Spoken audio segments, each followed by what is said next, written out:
At my daughter's wedding, her fiancé introduced me to his boss as an unemployed loser. He thought he was being funny. He thought humiliating me would make him look successful in front of the CEO, but he didn't know that the man he was trying to impress was the man I hired 20 years ago to run my company. When his boss looked at me, smiled, and said to the groom, "You are fired." The silence in the ballroom was deafening. My name is Reginald King. I am 70 years old.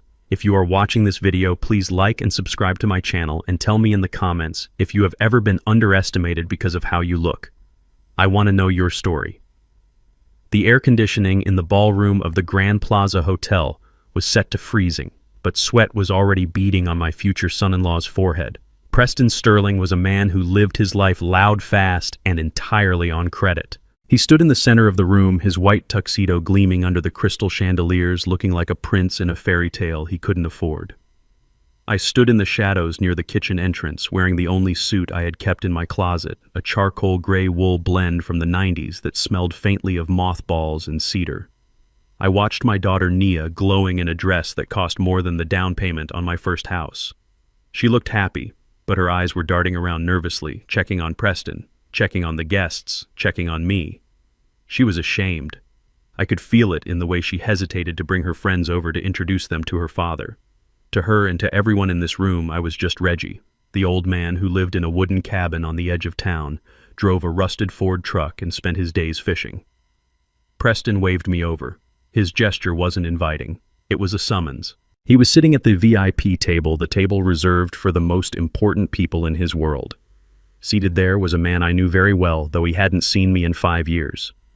Mr. Henderson, the current CEO of King Logistics. The man I had personally groomed to take over my empire when I decided to vanish into the background.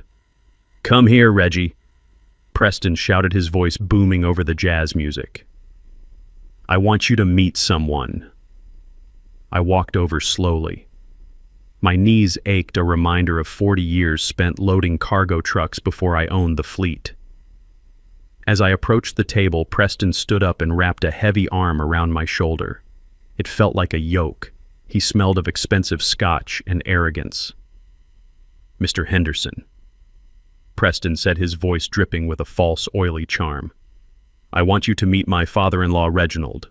He is a bit of a character." Henderson looked up from his steak. His eyes narrowed slightly behind his gold-rimmed glasses. He was trying to place my face, but the beard I had grown and the 20 pounds I had lost since retirement were doing a good job of disguising me. Preston didn't wait for a response. He continued squeezing my shoulder hard enough to bruise. "Reggie here is a simple man. He lives out in the sticks.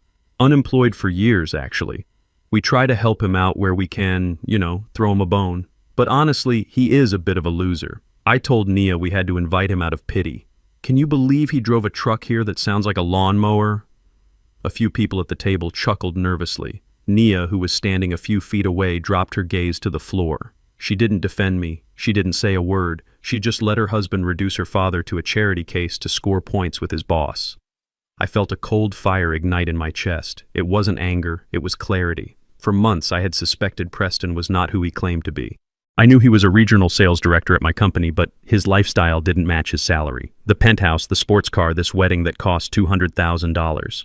He claimed he was a top performer, a rainmaker. Standing there listening to him mock me, I realized he wasn't just a liar.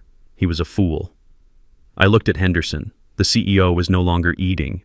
He was staring at me, his fork suspended halfway to his mouth. The recognition was dawning in his eyes. He looked at my old suit, then at my face, and finally at the class ring on my right hand, a ring identical to the one he wore. It was the ring I gave to the top 5 executives when we hit our first $1 billion. Reggie Henderson whispered, his voice trembling slightly. "Is that you?" Preston laughed, oblivious to the shift in the atmosphere. "Yeah, that is Reggie. Don't worry, he won't ask you for a job. He is too busy watching paint dry on his porch." I didn't say a word. I simply reached up and adjusted my tie, a specific knot I had taught Henderson to tie decades ago. I looked Henderson dead in the eye and gave him a barely perceptible nod. It was a command. It was the same look I used to give him across the boardroom table when it was time to cut a bad deal loose. Henderson stood up. The chair scraped loudly against the floor. The noise cut through the chatter at the table. He didn't look at Preston. He didn't look at Nia. He looked only at me, and for a second I saw the terror of a man who realizes he has allowed a hyena into the lion's den. Mr. Sterling Henderson said, his voice icy and projecting loud enough for the surrounding tables to hear. Preston smiled, thinking he was about to receive a compliment. "Yes, sir." "You just called this man an unemployed loser," Henderson said. "Yeah, just a joke, sir." Preston waved his hand dismissively. "Just keeping it light." "It is not a joke to me," Henderson replied. His face was pale.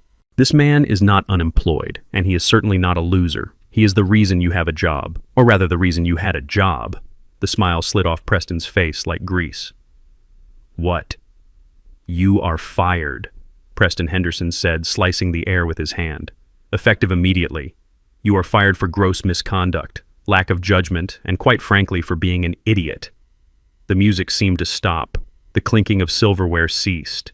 300 guests turned their heads toward the VIP table. Preston stood there, his mouth opening and closing like a fish pulled onto a dock. "Fired," Preston stammered. "You can't fire me. It's my wedding day. I'm your top salesman." "You are a liability," Henderson spat. "And if you ever speak to this man with disrespect again, I will make sure you never work in this industry again. Get out of my sight." Henderson turned to me and bowed his head slightly. It was a gesture of deep respect, a soldier saluting his general. I kept my face impassive. I didn't want to reveal my full identity yet. Not here, not like this. I wanted Preston to suffer in the confusion. Preston looked at Henderson, then at me, his face twisting into a mask of pure rage. He couldn't process what was happening. In his mind, I was the cause. I was the bad luck. I was the stain on his perfect white tuxedo. Nia let out a gasp, her hands flying to her mouth. The glass of champagne she was holding slipped from her fingers and shattered on the marble floor. The sound was sharp and violent, breaking the trance of the room. I looked at Preston, whose face was turning a dangerous shade of purple. I reached out to a passing waiter, took a glass of red wine from his tray, and took a slow, deliberate sip. "This wine is sour," I said calmly, my voice carrying through the silence. "Just like your manners, Preston." Preston lunged toward me, his hands reaching for the lapels of my old suit. "You did this!" he screamed, spittle flying from his mouth. "You old senile fool. What did you say to him? You ruined everything." Security guards, who Henderson must have signaled, stepped in, immediately restraining Preston before he could touch me. He thrashed in their grip, screaming obscenities, blaming me, blaming the world, blaming everyone but himself. I turned my back on him. I walked over to the table, picked up a linen napkin, and wiped a speck of dust from my sleeve. The wedding was over. The war had just begun. And Preston Sterling had no idea that he had just declared battle against the man who owned the battlefield. Preston didn't just get angry, he shattered. The reality of what Henderson had said hit him like a physical blow, but instead of accepting it, his mind rejected it completely. It was easier for him to believe that the world had gone mad than to admit he had made a mistake. He stood there, his chest heaving, his eyes darting back and forth between Henderson and me with a manic intensity. "You are joking." Preston laughed, but it was a dry, hysterical sound that made the guests closest to him step back. "This is a test, right, boss? You are testing my loyalty. You want to see if I can handle pressure. Well, I can handle it." "Good one, sir. You really had me going there for a second." Henderson didn't smile. He didn't blink. He adjusted his glasses and looked at Preston with the cold detachment of a man watching a bug writhe on a pin. "I am not joking, Mr. Sterling. You are fired. Leave the premises immediately before I have you escorted out by force." That was the spark that ignited the powder keg. Preston's face twisted from confusion to pure, unadulterated violence. He roared a sound that was less human and more animalistic and lunged across the table. He wasn't aiming for me this time. He was aiming for the man who had just taken away his future. "You can't do this to me!" Preston screamed, his hands clawing at the air inches from Henderson's throat. "I made you millions. I am the star of this company." The security guards who had been hovering on the perimeter moved with professional speed. Two of them intercepted Preston mid-air. One grabbed his arm, twisting it behind his back, while the other wrapped a thick arm around his chest. The momentum sent them crashing into a serving table loaded with shrimp cocktails and ice sculptures. The sound of shattering glass and crashing metal echoed through the ballroom like a bomb going off. Ice cubes skittered across the polished floor. Shrimp and cocktail sauce splattered onto the silk dresses of the bridesmaids. The guests screamed. It wasn't a wedding anymore. It was a brawl. "Let me go," Preston howled, thrashing against the guards. He managed to kick out his expensive dress shoe, connecting with a chair and sending it flying into the crowd. "Get your hands off me. Do you know who I am?" Nia was frozen in the center of the room, her hands pressed over her mouth, watching the man she had just married turn into a monster. She looked at me, her eyes pleading for me to do something to stop it, but I stood still. I took another sip of the sour wine. This was a lesson she needed to see. She needed to see the man behind the mask. The guards finally managed to pin Preston to the floor. His white tuxedo was now stained with red cocktail sauce, looking like blood. His hair was a mess hanging over his wild eyes. He was panting, spitting curses at the ceiling, his dignity completely stripped away. "Get him up," Henderson ordered, wiping a speck of sauce from his lapel. "And get him out of my sight." As the guards hauled Preston to his feet, the atmosphere in the room shifted from shock to judgment. The guests were whispering, pointing, recording everything on their phones. The illusion of the perfect power couple had dissolved, leaving only a violent, unemployed man and his terrified bride. Preston shook the guards off as soon as he regained his footing, though they stayed close, ready to pounce again. He smoothed his jacket with trembling hands, his chest heaving. He looked around the room, seeing the cameras, the judgmental stares, the ruin of his big day. He needed a scapegoat. He needed someone to blame because a narcissist can never look in the mirror. His eyes locked on me. "This is your fault," he screamed, pointing a shaking finger at my chest. "You did this, you and your bad luck. You walked in here looking like a beggar and you poisoned everything." He turned to Nia, who was sobbing quietly now. "And you let him in. I told you not to invite him. I told you he was nothing but trouble. Look at what he did. He turned my boss against me. He probably lied to him. He probably told him some sob story to make me look bad." Nia shook her head, tears streaming down her face. "Preston, stop." He didn't say anything. "You were the one who insulted him." "Shut up," Preston snapped, his voice cracking. "You are supposed to be on my side. I gave you everything. I gave you this wedding. I gave you this life, and you let your loser father ruin it all." He was unraveling, spewing venom in every direction. He called me a curse. He called me a parasite. He claimed I had been jealous of his success and had plotted this whole scene to humiliate him. It was delusional, but he believed it. He had to believe it to survive the weight of his own ego. Suddenly, the heavy double doors of the ballroom swung open. A man in an impeccable black suit walked in, followed by two assistants carrying clipboards. It was the hotel manager. He didn't look happy. He looked at the overturned table, the smashed ice sculpture, the sauce on the floor, and the guests cowering in the corners. "Mr. Sterling," the manager said, his voice cutting through Preston's rant like a knife. "We have a problem." Preston spun around, his face red and sweaty. "What now? Can't you see I am busy? We have received multiple complaints from the other ballrooms about the noise," the manager said calmly. "Furthermore, there has been significant damage to hotel property, and violent conduct is a direct violation of your contract. I am shutting this event down immediately." "Shutting it down!" Preston laughed, a manic, high-pitched sound. "You can't shut it down. I paid a fortune for this." Actually, the manager corrected, checking the clipboard. "You paid a deposit. The remaining balance of $30,000 was due at the conclusion of the event. However, given the breach of contract and the damages I am seeing here, I am invoking the immediate payment clause. I need the full balance settled right now, or I will be calling the police to press charges for property damage and theft of services." $30,000. The number hung in the air. The guests went silent again. The music had long stopped. The only sound was the hum of the air conditioning and Nia's soft crying. 30,000, Preston repeated. He looked at the manager, then at the guards, then at the exit. He realized he was cornered. He puffed out his chest, trying to regain some semblance of control. "Fine. Fine. I will pay your stupid bill. And then I am going to sue you for ruining my wedding." He reached into his inner pocket and pulled out a sleek metal wallet. He extracted a black credit card with a flourish, holding it up like a weapon. "Here, take it. Put it all on this. And add a tip for yourself so you can buy a new personality." The manager took the card without a word. He signaled to one of his assistants, who brought over a portable card terminal. The manager inserted the card. He typed in the amount, $30,000. He handed the machine to Preston to enter his PIN. Preston punched the numbers in, aggressively staring at me the whole time with a look of pure hatred. "Watch this, old man," he sneered. "This is what money looks like." The machine beeped. a harsh, flat sound. Transaction declined. The manager looked at the screen, then at Preston. "I am sorry, sir." The card was declined. "Try it again," Preston snapped.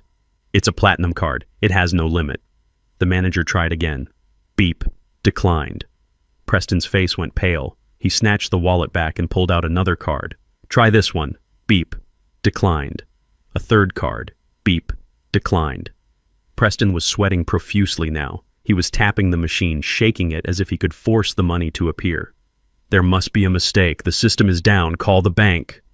"There is no mistake, sir," the manager said, his voice dropping an octave. "The cards are maxed out.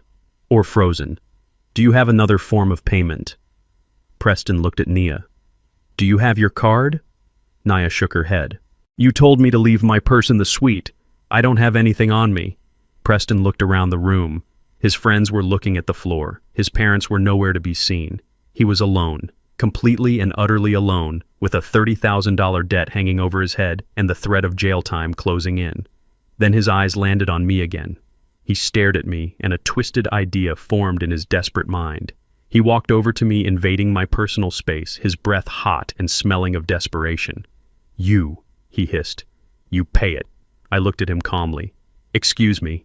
"You heard me," Preston shouted, his voice echoing off the walls. "This is your fault. You got me fired. You caused this scene. You are the father of the bride. It is tradition for the father to pay. So, pay it." He pointed at my old suit, at my worn shoes. "I know you have some savings tucked away in a mattress somewhere. Dig it out. Write a check. Do whatever you have to do. But you are not leaving this room until you fix the mess you created." He grabbed my lapel again, his eyes bloodshot and wild. "Pay the bill, old man, or I swear to God I will make sure you never see your daughter again." I reached into the inner pocket of my frayed wool jacket. The movement was slow and deliberate, drawing the eyes of everyone in the room. Preston stopped breathing. His eyes locked onto my hand, his pupils dilated with a mixture of greed and relief. He thought he had won. He thought his intimidation tactics had worked and that the old man was about to pull out a checkbook to save the day. I saw the tension leave Nia's shoulders. She let out a shaky breath, believing that her father was going to fix the disaster she had married into. She looked at me with gratitude, but underneath that I saw the expectation. She expected me to pay because I had always paid. I withdrew a single cream-colored envelope. It was slightly bent at the corners. I held it out to Preston. "Take it," I said softly.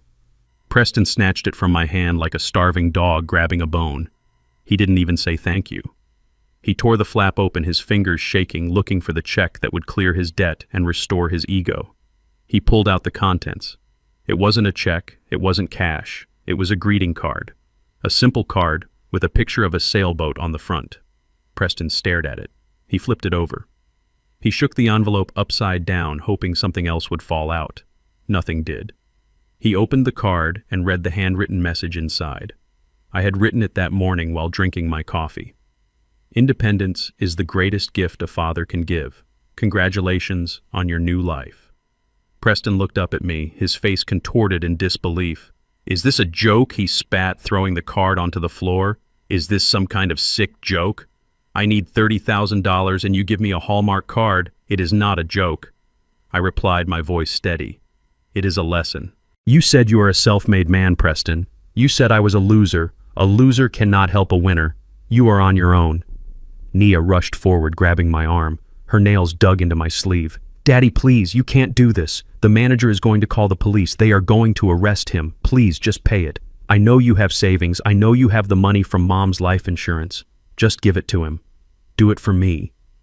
I looked at my daughter. I looked at the woman I had raised to be strong, to be independent, to be kind. And all I saw was a stranger who was willing to bleed her father dry to protect a man who had just humiliated him. "I have paid enough, Nia," I said, my voice hardening. She shook her head. "You haven't paid anything. You just gave us a card." "I haven't paid anything."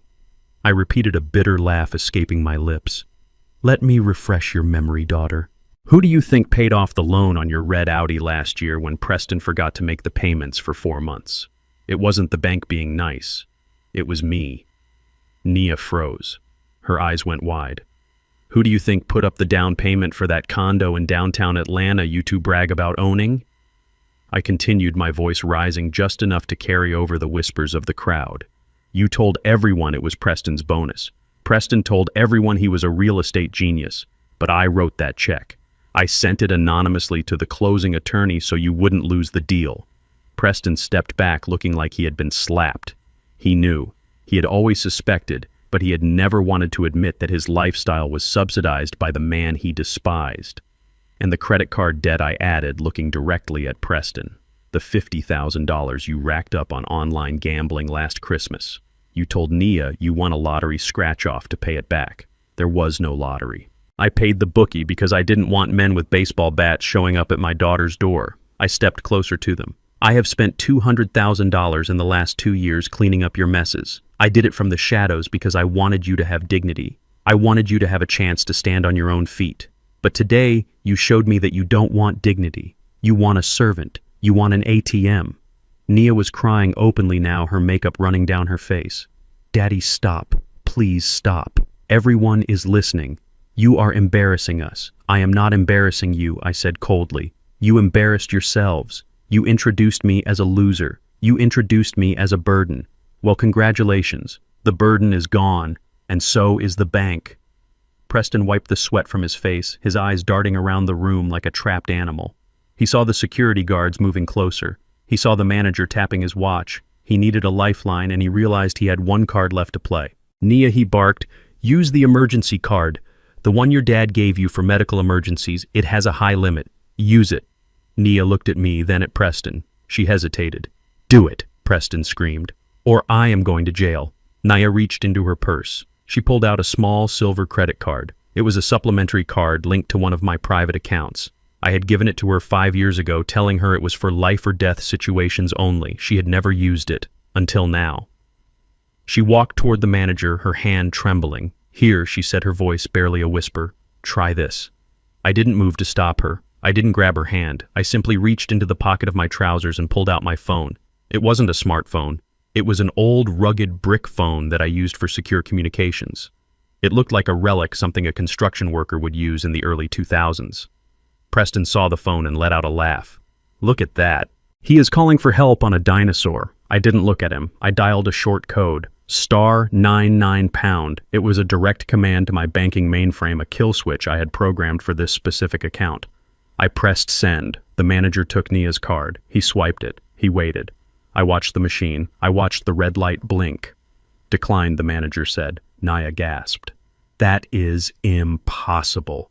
Daddy said it had $50,000 on it. Try again. The manager swiped it again. Declined. Card invalid. Please confiscate. The manager looked at Nia. I am sorry, ma'am. This account has been frozen, and the bank has ordered me to keep the card. He slipped the plastic rectangle into his pocket.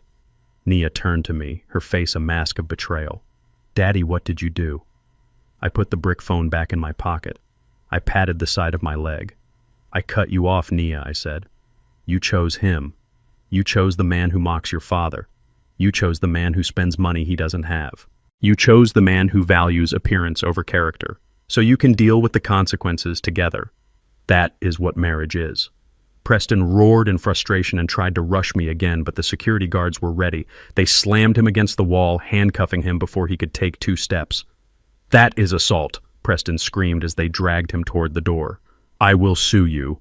I will sue this hotel. I will sue everyone. The manager signaled to his staff. Call the police and get the invoice ready for the legal team. I adjusted my jacket. I looked at Henderson, who was watching the scene with a grim satisfaction. He nodded at me, a silent acknowledgement that justice had been served. I walked past Nia. She tried to grab my hand, but I stepped out of reach. Daddy, wait, she sobbed.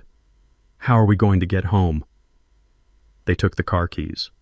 Take the bus, I said without breaking stride. It builds character.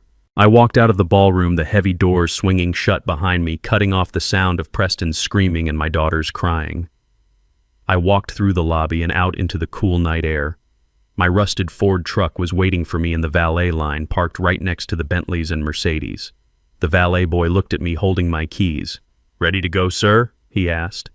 I took the keys and climbed into the cab. The engine roared to life with a rough, sputtering sound that Preston hated. I smiled. It was the sound of freedom. I drove away from the hotel, leaving the chaos in my rearview mirror, knowing that the hardest part was yet to come. They would come for me. They would come for my land, and I would be ready. 3 days passed in a silence that felt heavy like the air before a tornado touches down. I spent those days sitting on my porch, whittling a piece of cedar wood and watching the road. I knew Preston wasn't done. A man like him, stripped of his ego and his income, doesn't just fade away. He explodes. I just didn't know when the shrapnel would fly. It happened on Tuesday afternoon. A black SUV tore up my gravel driveway, kicking up a cloud of dust that settled over my freshly washed truck. They didn't park. They skidded to a halt inches from my front steps. Preston jumped out of the driver's seat. He looked like a man who hadn't slept in 72 hours. His expensive shirt was wrinkled. His eyes were bloodshot, and he moved with the jerky, frantic energy of an addict looking for a fix. Nia climbed out of the passenger side. She looked smaller than I had ever seen her. Her shoulders hunched, her eyes fixed on the dirt. Preston didn't knock. He kicked the front door open. The old wood groaned and splintered near the lock, the sound echoing through the small cabin like a gunshot. He stormed into my living room, bringing the smell of stale sweat and desperation with him. "You think you are smart, old man?" he screamed, his voice cracking. "You think you can ruin my life and just sit here playing with sticks?" I stood up slowly from my armchair, my hand tightening around the handle of my pocket knife. "Get out of my house, Preston. This isn't a house," he spat, spinning around. "It is a shack. It is a termite mound. I don't know how Nia lived in this filth." He grabbed a ceramic vase from the mantel. It was a simple blue thing, imperfect and slightly lopsided. My wife Beatrice had made it with her own hands 40 years ago in a pottery class we took together. It was the first thing she ever made. "Don't touch that," I warned, my voice dropping to a dangerous growl. Preston looked me in the eye and smashed the vase against the floor. The ceramic shattered into 100 pieces. He kicked the shards across the room, grinding the memory of my wife into the dust. "Oops," he sneered. He then grabbed a framed photo from the side table. It was the last picture taken of Beatrice before the cancer took her. She was smiling, sitting in the garden, wearing her favorite sun hat. "And this garbage," Preston yelled. "It belongs in the trash." He threw the photo out the open door. It landed face down in the dirt of the front yard. My heart hammered against my ribs with a violence I hadn't felt in years. I wanted to tackle him. I wanted to break him. But I stayed rooted to the spot. Violence was his language. If I fought him physically, he would win the narrative. I had to beat him my way. Preston reached into his jacket and pulled out a thick legal envelope. He slammed it onto my small dining table with enough force to make the salt shakers jump. "Read it," he commanded. I didn't move. "Tell me what it is." "It is a lawsuit," Preston announced, puffing out his chest. "Defamation of character, loss of income, emotional distress, malicious interference with a business contract. I am suing you, Reginald. I am suing you for $5 million. I looked at the envelope, then at him. $5 million, I repeated calmly. "You don't have $5, Preston." "I will when the court is done with you," he shouted. "You told lies to Henderson. You slandered me. You destroyed my reputation in this town. I can't get a job interview. No one will hire me. You took everything from me, so now I am going to take everything from you." I looked at Nia. She was standing by the door, refusing to look at the broken vase or the photo in the dirt. She was trembling. "Nia," I said softly, "is this what you want?" She didn't answer. She just wrapped her arms around herself as if she were cold. "Don't talk to her," Preston barked, stepping between us. "She is on my side. We are a team. And we know you don't have $5 million liquid. We know you are broke, but you have one thing." He pulled another document from his pocket. It was crumpled and stained with coffee. He smoothed it out on the table next to the lawsuit. "This land," he said, waving his hand around the room. "It is the only asset you have. I checked the county records. You own it free and clear. It is a dump and the cabin should be condemned, but developers are buying up properties along the highway." He pointed a shaking finger at the paper. "It was a quitclaim deed. Sign it," he demanded. "Transfer the property to me. I can sell it quickly. It won't cover the $5 million, but it will get me some cash.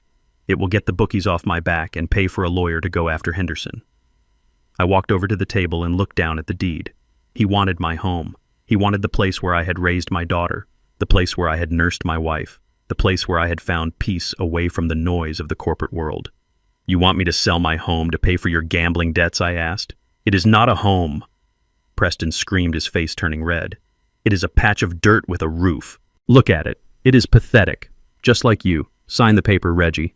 It is probably worth $50,000 if we are lucky. That is just enough to keep my kneecaps intact for another week." I let out a short, dry laugh. It rattled in my chest. "You think this land is worth $50,000? I asked. "It is dirt and weeds," he said dismissively. "What else could it be worth?" I picked up the deed and looked at the legal description. He hadn't even read it properly. He just saw a cabin and a driveway. "Preston," I said, my voice steady and cold. "You see a shack and a garden. You see what is in front of your face. But you didn't look at the survey." I stepped closer to him, forcing him to look up at me.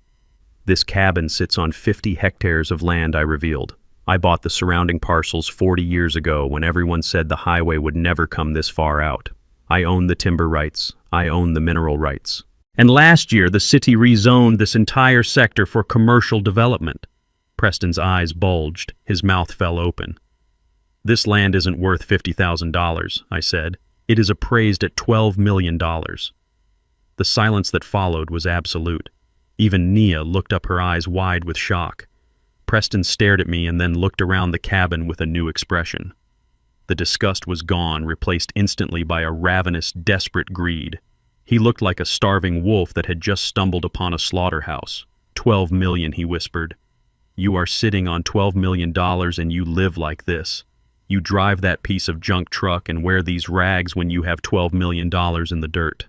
"I live like this because I choose to," I said. "Because my memories are here. Because my wife is buried under the oak tree out back. You see a price tag, Preston. I see a sanctuary, and I am not selling a square inch of it to save a leech like you."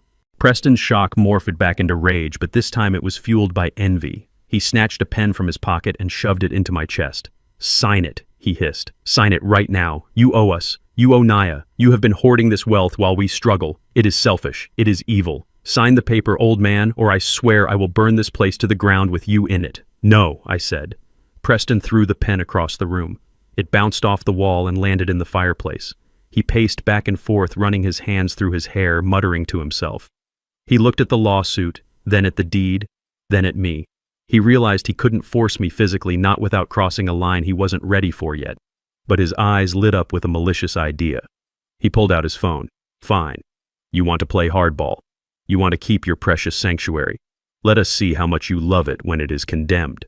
He dialed a number, putting it on speaker so I could hear the ringing tone. "Building department," a voice answered.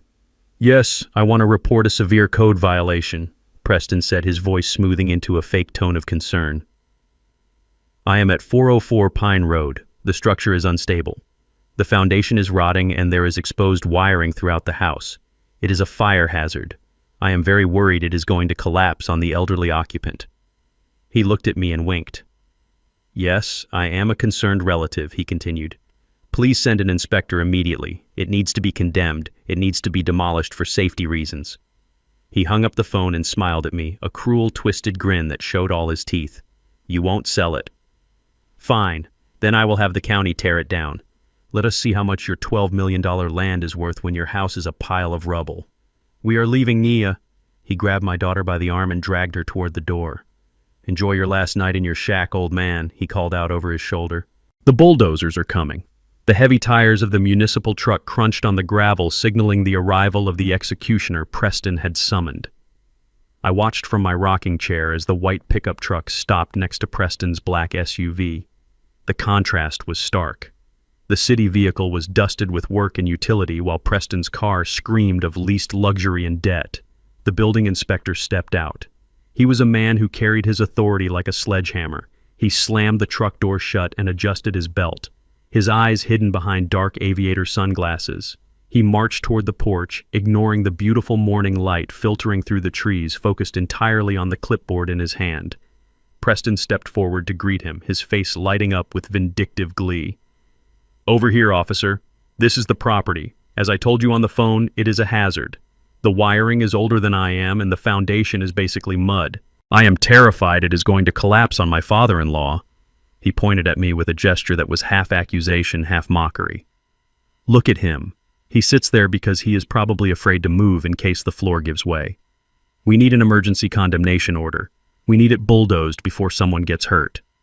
The inspector stopped at the bottom of the steps. He looked at the siding of the cabin. He kicked a wooden support beam with his steel-toed boot.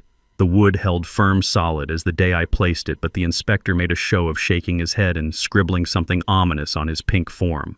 I am going to need to see the interior, the inspector grunted, his voice rough. But from the outside I can already see 3 major code violations. We are likely looking at an immediate vacate order. Preston turned to me, his smile stretching so wide it looked painful. Did you hear that, Reggie? An immediate vacate order. That means you get out now. The bulldozers are coming just like I promised. You should have signed the deed when you had the chance. Now you lose the land and the house. Nia stood by the car, her hands covering her face. She was watching her childhood home being sentenced to death, and she didn't say a word to stop it. The inspector walked up the steps. He finally took off his sunglasses to get a better look at the door frame. He looked at me. I didn't move. I didn't flinch. I just looked him dead in the eye.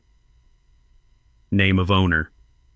The inspector barked, pen hovering over the paper. Reginald King, I said. The inspector's hand froze. He looked up from the clipboard. He squinted, leaning in closer, studying my face. He looked at the scar above my eye.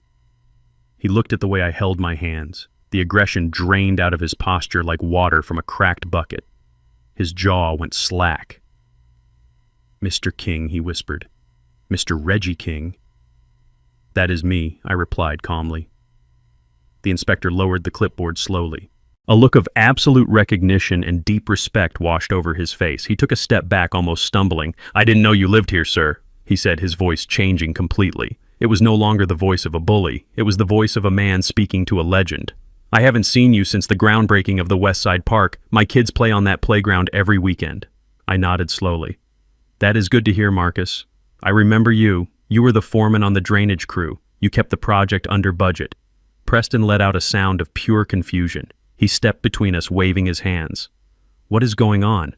Why are you talking to him like that? He is a code violator. He is living in a shack. Condemn it. Marcus turned on Preston. The look he gave my son-in-law was withering. He looked at Preston like he was something he had scraped off his boot. Who is this clown, Mr. King? Marcus asked me.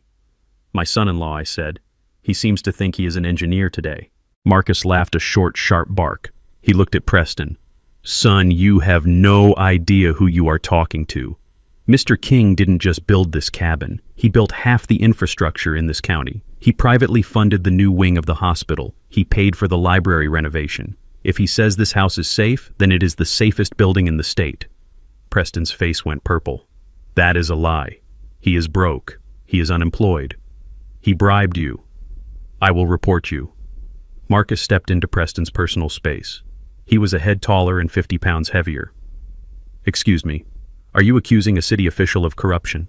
Because I can write you a ticket right now for filing a false report. It is a crime to waste municipal resources on a vendetta. Do you want me to call the sheriff? Preston backed away, his hands raising in surrender. No, I thought. You thought wrong, Marcus snapped. He tore the pink citation sheet off his clipboard. He crumpled it into a ball and tossed it onto the ground at Preston's feet. Get off this property. And if I see your name on my dispatch log again, I will have you arrested for harassment. Marcus turned back to me and tipped his imaginary hat. Sorry for the disturbance, Mr. King. You have a good day. Thank you, Marcus, I said. The inspector got back in his truck and drove away. Preston stood there staring at the crumpled paper in the dirt. He was shaking. He had tried to use the law as a weapon, and it had turned in his hand. He looked at me, and for a second I saw fear. But then the fear turned into something darker, something sharper. He turned slowly toward Naya. She was staring at me with wide eyes, processing what the inspector had said. Hospital wings, libraries, infrastructure. Did you hear that Nia Preston said, his voice soft and poisonous? Nia blinked. Hear what? The Inspector Preston said, walking over to her. He said your dad funded the hospital. He said he paid for the library. Do you know how much that costs? That is millions of dollars, Nia. Millions. He grabbed her shoulders and spun her to face me. He isn't broke, Nia. He has been lying to you. He has been hoarding millions of dollars while we suffer. He watched us get evicted. He watched me lose my job. And he sat here on his piles of cash and did nothing." Nia looked at me. Her expression shifted. The confusion melted away, replaced by a deep, cold suspicion. "Dad," she whispered, "is it true? Do you have money?" I didn't answer. "Answer me," she screamed. "Do you have millions of dollars?" "Yes," I said. Nia recoiled as if I had slapped her. "You have millions, and you let us live like this. You let us struggle. I let you live your life," I said. "No, you lied to me," she cried. "You are hiding money from your own family."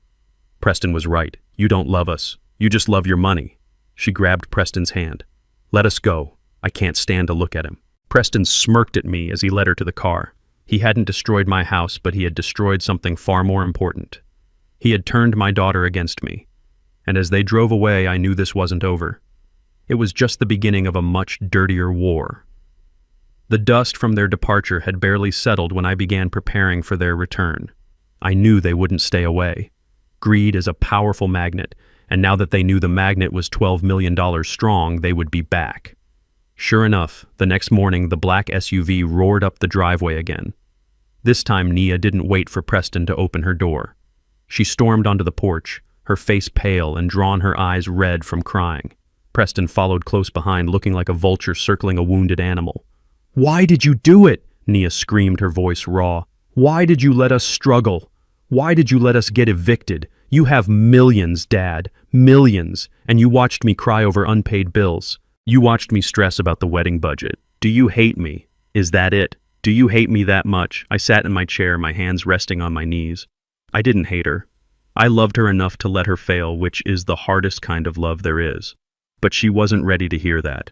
She was hurting, and she was looking for a villain. "I didn't do it to hurt you, Nia," I said calmly. "I did it to protect you. Protect me." She laughed, a bitter, broken sound. "By lying to me. By pretending to be poor. How does that protect me?" "By keeping him away from the money," I said, pointing a finger at Preston. Preston stepped forward, his chest puffed out. "Don't you dare blame this on me. You are the liar here, Reggie. You are the one sitting on a fortune while your daughter starves. You are a miser. A selfish old miser." I stood up.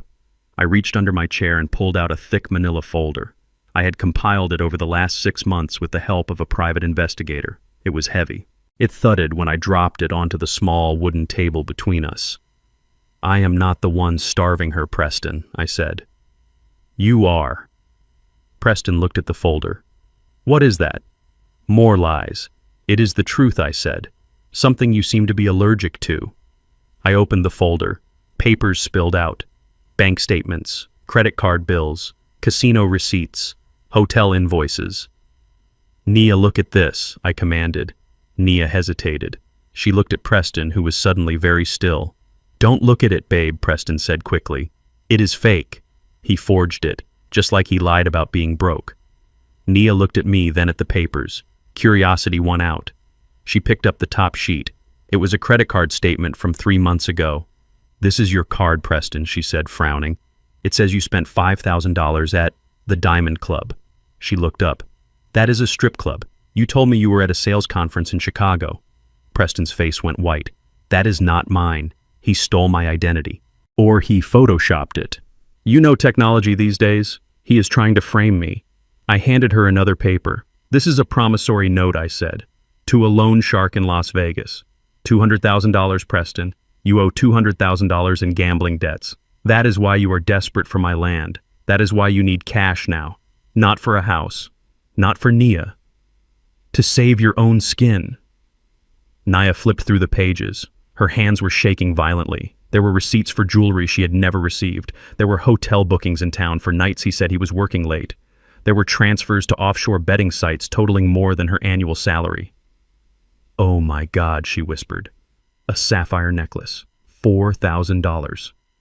Who is Candy?" Preston snatched the paper from her hand. "Nobody. It is a typo. It is a business expense. Nia, listen to me. Look at him. Look at this old man. He hates me. He has hated me since day one. He went out and paid someone to make these fake documents to break us up. He wants to control you. He wants to buy you with his millions, but first he has to get rid of me. He turned to me, his eyes bulging. You are sick, Reggie. You are a sick, manipulative old man. You think you can buy your daughter back. You think these lies will work. They aren't lies, I said, and you know it. Nia looked at Preston. She held up a photo from the pile. It was a picture of Preston entering a motel room with a woman who was definitely not Nia. The timestamp was from 2 weeks before the wedding. Is this Photoshop too, Preston? She asked, her voice trembling. Preston stared at the photo. The evidence was irrefutable. The cornered animal panic set in. He couldn't deny it, so he attacked. He grabbed Nia by the shoulders and shook her hard. You are being stupid, he shouted. Can't you see what he is doing? He is gaslighting you. He is the enemy here. He is the one with the secret fortune. I am your husband. You are supposed to trust me. I don't know, Preston, Nia sobbed, trying to pull away. There is so much. The dates match. The money. Shut up, Preston screamed. He raised his hand, his face twisted in a snarl of pure aggression. He was going to hit her. He was going to strike my daughter to silence her doubts. The air in the room changed instantly. I moved.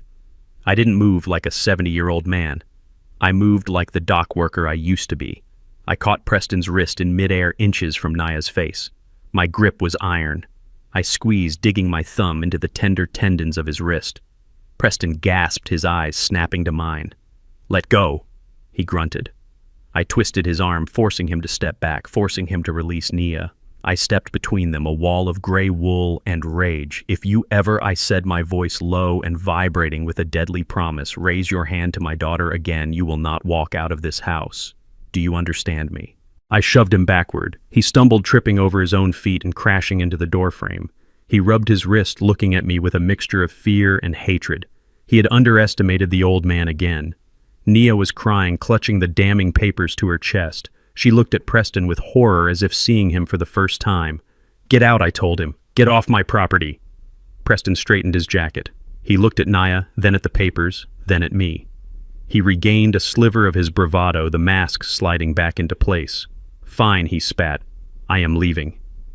But this isn't over, old man. You think you have won because you have some money and some fake photos. But you don't know who you are dealing with. He pointed a finger at me. You are going to regret this. I am going to take everything. The land, the money, the girl. You are going to die alone in this shack, and I am going to piss on your grave. He turned to Nia. Are you coming, or are you staying with the liar? Nia didn't move. She just cried.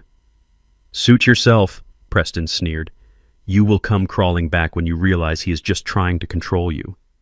He stormed out to the SUV, slammed the door, and peeled out of the driveway, leaving a cloud of dust and a silence that felt like a wound. I turned to my daughter. She was broken, but at least she was safe. For now. You are going to pay for this, Preston yelled out the window as he drove off. You are going to pay. Preston Sterling was a man drowning in the deep end of a pool he had dug himself. The $200,000 debt to the loan sharks in Las Vegas wasn't just a number on a piece of paper anymore. It was a ticking bomb.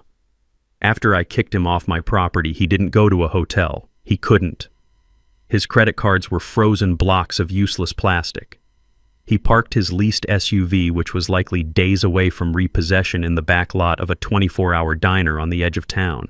He sat there in the dark, the engine idling, the air conditioning, fighting a losing battle against the sweat pouring down his face. He opened his laptop. It was a sleek Silver Machine Company property he had failed to return after Henderson fired him at the wedding. He stared at the screen, his reflection looking back at him ghostly and terrified. He knew he had one card left to play in the corporate world. He knew where the bodies were buried. Or rather, he knew where the money was buried. King Logistics maintained a database known internally as the Gold Ledger. It was a list of our top 500 clients, their private contact information, their shipping routes, and their contract renewal dates. It was data worth millions to a competitor. If Preston could download that file and sell it to our biggest rival across town, he could pay off the loan sharks and still have enough left over to fight me for the land. He cracked his knuckles. He connected to the diner's free Wi-Fi. He launched the secure VPN client. His hands were shaking so badly, he mistyped his password twice. On the third try, the connection bar turned green. Access granted. He let out a breath he didn't know he was holding. A twisted smile spread across his face. He thought we were stupid. He thought Henderson had forgotten to revoke his credentials in the chaos of the wedding aftermath. He navigated through the server folders, his eyes scanning for the file. There it was.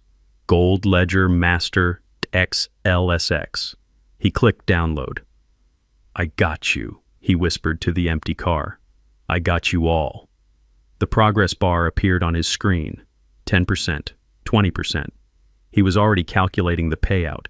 He was already imagining the look on Henderson's face when the company lost its biggest accounts. He was salivating at the thought of buying a lawyer to destroy me. 50%. At that exact moment, I was sitting on the porch of my cabin watching the fireflies dance in the twilight. A mug of chamomile tea sat on the railing, steam rising into the cool air. The silence of the woods was absolute, a stark contrast to the chaos brewing in Preston's life. I felt a vibration in the pocket of my work trousers. It wasn't a smartphone notification. It was a steady, rhythmic pulse from my old brick phone. I pulled it out. The small monochrome screen was glowing with a single line of text. "Intrusion detected. User ID Sterling." I didn't panic. I didn't rush to a computer. I took a sip of my tea. Preston thought he had found a security oversight. He thought he had found a back door. What he didn't know was that I had built that back door myself 20 years ago. When I designed the architecture for the company's digital infrastructure, I built a honeypot. It was a trap designed specifically for disgruntled ex-employees who thought they could burn the house down on their way out. The file he was downloading wasn't the client list. It was a digital executable file disguised as a spreadsheet. It was a program I called the guillotine. I looked at the phone. It gave me two options. One was to block the access. The other was to execute the countermeasure. I thought about the way he spoke to my daughter. I thought about the vase he smashed. I thought about the disrespect he showed to the people who built this company. I pressed the button for option 2. Execute. In the parking lot of the diner, Preston's laptop screen flickered. The download bar hit 99% and stopped. "Come on," he hissed, tapping the enter key. "Come on, you piece of junk." The screen didn't finish the download. Instead, it turned a bright, angry crimson. A text box appeared in the center of the screen, black letters against the red background. "Unauthorized access detected. Countermeasures initiated. Smile, you are on camera." Preston froze. The little green light next to his webcam turned on. Before he could cover it, the camera snapped a series of high-definition photos of his face, capturing the exact moment his arrogance turned to terror. Then the laptop went haywire. The cooling fans spun up to maximum speed, creating a high-pitched whine that sounded like a jet engine taking off. The hard drive began to overwrite itself, scrubbing every piece of data Preston had ever saved. His personal emails, his banking passwords, his contacts, his evidence for his fake lawsuit against me. It was all being eaten by the code I had written 2 decades ago. "No," Preston screamed. He tried to force shut the laptop, but the screen wouldn't turn off. He held the power button down, but the machine ignored him. The speakers blasted a loud, oscillating siren noise, drawing the attention of everyone walking into the diner. Preston panicked. He threw the laptop onto the passenger seat as if it were burning hot. The screen finally went black, but the damage was done. The device was a brick, and the signal had already been sent. 5 minutes later, Preston's phone buzzed. It was an email notification. He checked it, his hands trembling. It was from the legal department of King Logistics. Subject: Notice of legal action. Mr. Sterling, we have logged a verified attempt of corporate espionage originating from your personal device. We have photographic evidence and IP logs confirming your identity. We are filing immediate charges with the FBI for violation of the Economic Espionage Act. We are also suing you for $10 million in damages for attempted theft of trade secrets. Do not leave the jurisdiction. Preston dropped the phone. He screamed a long, guttural sound of pure frustration and fear. He punched the steering wheel, tears of rage streaming down his face. He was trapped. He had tried to steal his way out of debt and had only succeeded in digging a hole so deep he could never climb out. He looked at the darkened cabin of his car. He was broke. He was facing federal prison. He had enemies on all sides. The loan sharks, the company, me. He needed a way out. He needed a nuclear option. His eyes narrowed as a new dark thought entered his mind. He couldn't beat me with money. He couldn't beat me with the law. He couldn't beat me with business. But there was one thing he could use, one weakness he thought I had. My age. He picked up his phone again. He dialed Nia's number. His voice changed instantly, shifting from the rage of a cornered animal to the smooth, manipulative tone of a concerned husband. "Nia, baby, listen to me," he said, his voice thick with fake emotion. "I just tried to log into my old work email to get some contacts to find a new job, and your dad blocked me. He hacked my computer. He is destroying my electronics remotely." He paused, letting the lie sink in. "Honey, I am really worried about him. This isn't normal behavior. The paranoia, the aggression, the hoarding of money while living in squalor. I spoke to a specialist friend of mine. These are classic signs of advanced dementia. He is a danger to himself and to others." He took a deep breath, preparing to deliver the final blow. "We can't let him live like this, Nia. We have to take control, for his own good. We need to get him help. We need to get him committed. And once we are his legal guardians, we can stop him from hurting us anymore." He hung up the phone and started the car. A cruel smile played on his lips. If he couldn't steal my money, he would simply take away my freedom. He would lock the old man away and take the keys to the kingdom. It was time for the final hand, the nursing home plot. The seed of doubt Preston planted in my daughter's mind bloomed into a poisonous tree within hours. He didn't give her time to think. He didn't give her time to come ask me for the truth. He isolated her in their cramped, temporary apartment and bombarded her with fear. I wasn't there to defend myself, but I know exactly what he said because Nia told me later through tears of shame. He paced around her waving his dead phone like a prop in a horror movie. He told her that I hadn't just blocked him from a computer. He told her I was raving. He claimed I had called him screaming about spies and assassins. He told her that the millions of dollars I claimed to have were just a symptom of extreme delusion, a common fantasy for seniors losing their grip on reality. He leaned in close, whispering his darkest lie yet. He told her I was hoarding kerosene. He said I had threatened to burn the cabin down to keep the government away from my imaginary fortune. "Do you want to get that call, Nia?" he asked her, his voice trembling with fake concern. "Do you want the sheriff to call you at 3 in the morning to tell you your father burned to death because we didn't act? We are the only ones who can save him. He is sick, baby. He is so sick he doesn't even know who he is anymore. That is why he attacked me. That is why he humiliated us. It is the disease talking." Nia broke. She was exhausted, broke, and terrified. She loved me, and Preston used that love as a weapon against me. She agreed to sign the papers. She agreed to the emergency and voluntary commitment. It happened at 2 in the morning. I was awake, sitting in the dark, monitoring the security feeds on my old phone. I saw the headlights cut through the trees long before they reached the cabin. It wasn't a police car. It wasn't a standard ambulance. It was an unmarked white van with tinted windows. Preston hadn't called the county services. He had hired a private patient transport service, the kind that asks no questions as long as the check clears. I stood up and put on my jacket. I knew I couldn't fight them off physically. If I pulled a gun or threw a punch, I would only prove Preston's narrative that I was violent and unstable. I had to play this hand differently.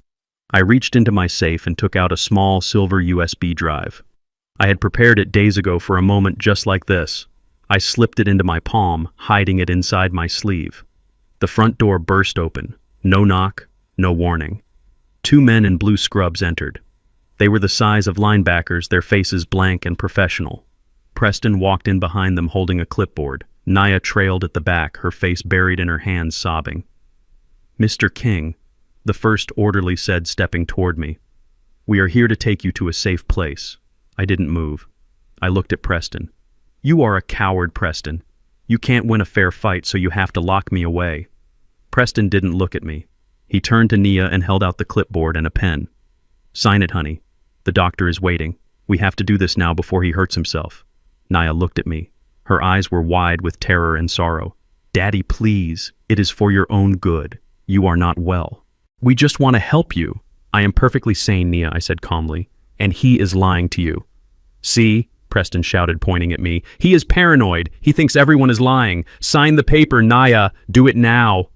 Nia's hand trembled as she signed the involuntary commitment order. The scratch of the pen on the paper sounded like a sentence being passed. As soon as the ink was dry, the orderlies moved. They didn't ask me to walk. They grabbed my arms. I stiffened, planting my feet. "I can walk," I said. "He is resisting." Preston yelled. "Sedate him." One of the men pulled a syringe from his pocket. It was already prepped. He didn't hesitate. He jabbed it into my shoulder through the wool of my jacket. I felt the sting, then the cold rush of the chemical hitting my bloodstream. "You didn't have to do that." I gritted out my legs, starting to feel heavy. Preston smiled. It was a smile of pure victory. He walked over to me as the drug began to pull me down. "It is better this way, Reggie," he whispered so only I could hear. "You get a nice padded room. I get the power of attorney. I get the land. I get the money. And Nia gets to think she saved her daddy. Everyone wins." My vision blurred. The room tilted. The orderlies began to drag me toward the door. My feet dragged on the floorboards. I fought the darkness closing in on my mind. I had one last thing to do, one last move to make, before I disappeared into the system. Nia was standing by the doorframe, crying, unable to look at me. I slumped, making myself dead weight, forcing the orderlies to adjust their grip. This brought me inches from her. I reached out with my right hand, the one holding the USB drive. I grabbed the edge of her jacket. She flinched, looking down at me. She expected me to scream. She expected me to beg. I didn't. I used the last ounce of my dexterity to slip the silver drive into her open pocket. My fingers brushed against her hand. She froze, feeling the cold metal object slide in. I looked up at her. My tongue felt thick. The world was spinning into a gray fog. But I forced my eyes to focus on hers one last time. "Don't cry," I whispered, my voice slurring. "Watch it. Watch what I gave you. Then you can cry." Nia frowned, her hand going to her pocket. She felt the drive. She looked at me, confusion warring with her grief. "Move him out," Preston barked. The orderlies hauled me through the door and into the night air. They threw me into the back of the van and strapped me to a gurney.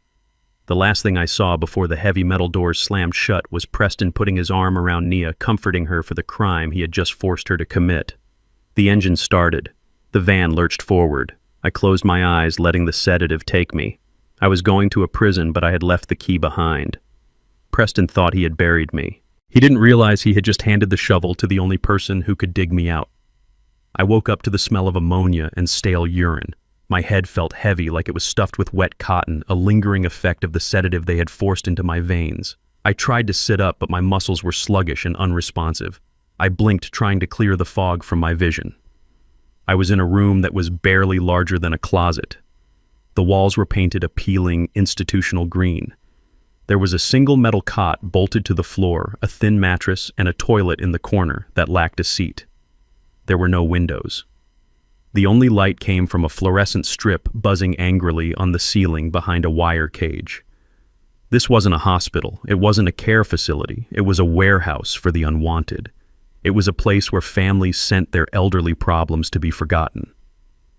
I dragged myself to the edge of the cot and placed my feet on the cold linoleum floor. I wasn't afraid. Fear is a reaction to the unknown, and I knew exactly where I was and why I was here. I was here because I had allowed it. I was here because it was the only way to get the evidence into the only hands that mattered.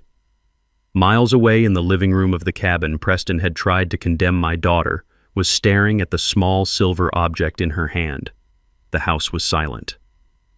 Preston had dropped her off and left immediately to meet with his lawyer, eager to file the paperwork that would grant him power of attorney over my estate. He had left Nia alone with her guilt. She sat on the sofa where I used to read the newspaper. She looked at the USB drive I had slipped into her pocket. Her fingers trembled. She remembered my last words. "Watch it. Then you can cry." She reached for her laptop. It was an old machine, one I had bought her for college years ago. She plugged the drive into the side port. A folder popped up on the screen. It contained a single video file titled Simply the Truth. She hesitated.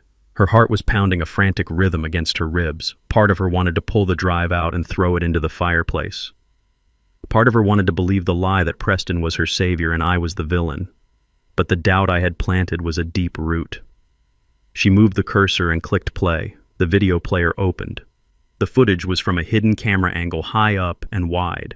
It was the interior of Preston's SUV. The timestamp was from 3 days ago, the afternoon he had come to threaten me with the lawsuit. Nia leaned in. On the screen, Preston was driving. He wasn't alone. In the passenger seat sat a woman Nia didn't recognize. She was young, blonde, and laughing. She had her hand resting intimately on Preston's thigh. "So he really has millions?" the woman asked, her voice tinny through the laptop speakers.